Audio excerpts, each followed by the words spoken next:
పూజించడం పూజారి వంతు వరమివ్వడం అన్నది దేవత ఇష్టం. ప్రేమించడం ప్రేమికుడి వంతు కరుణించడం అన్నది ప్రేయసి ఇష్టం.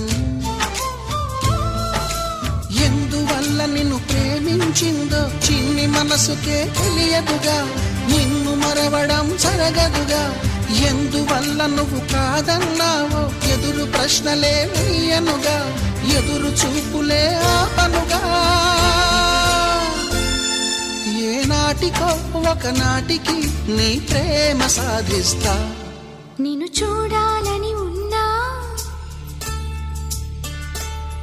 నిన్ను చూడాలని